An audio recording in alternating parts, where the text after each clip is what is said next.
time and then mark as I crossed the third tower, but they sat back from their instruments as the lead engineer calmly transmitted, "That's the last data point, Kaz. Nice flying. See you at the debrief." In the cockpit, the explosion was stupendous. The gull hit just ahead and left of me, shattering the acrylic plastic canopy like a grenade. The 550-mile-an-hour wind, full of seagull guts and plexiglass shards, hit my chest and face full force, slamming me back against the ejection seat, then blowing me around in my harness like a rag doll. I couldn't see a thing, blindly easing back on the stick to get up and away from the water. My head was ringing from what felt like a hard punch in my left eye. I blinked fast to try to clear my vision, but I still couldn't see. As the jet climbed, I pulled the throttles back to mid-range to slow down and leaned forward against my straps to get my face out of the pummeling wind, reaching up with one hand to clear the guck out of my eyes. I wiped hard, left and right, clearing my right eye enough for me to glimpse the horizon. The Phantom was rolling slowly to the right and still climbing. I moved the control stick to level off, wiped my eyes again, and glanced down at my glove. The light brown leather was soaked in fresh, red blood.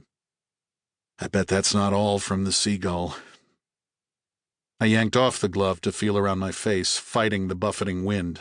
My right eye seemed normal, but my numb left cheek felt torn, and I couldn't see anything out of my left eye, which was now hurting like hell. My thick green rubber oxygen mask was still in place over my nose and mouth, held there by the heavy jawline clips on my helmet. But my dark green visor was gone, lost somehow in the impact and the wind. I reached back and pivoted my helmet forward, wiggling and re-centering it.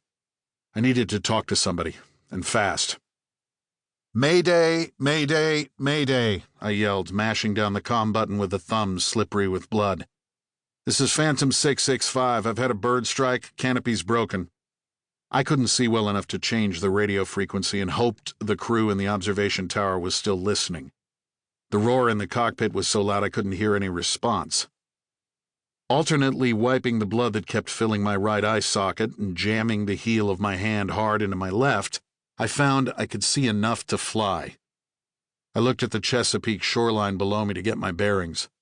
The mouth of the Potomac was a distinctive shape under my left wing, and I used it to turn towards base, up the Maryland shore to the familiar safety of the runways at Patuxent River Naval Air Station. The bird had hit the left side of the Phantom, so I knew some of the debris from the collision might have been sucked into that engine, damaging it. I strained to see the instruments. At least I couldn't see any yellow caution lights. One engine's enough anyway, I thought, and started to set up for landing.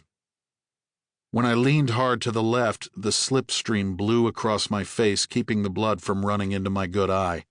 I shouted again into my mask, "Mayday, mayday, mayday. Phantom 665's lining up for an emergency straight-in full-stop runway 31, hoping someone was listening and that other jets were getting out of my way."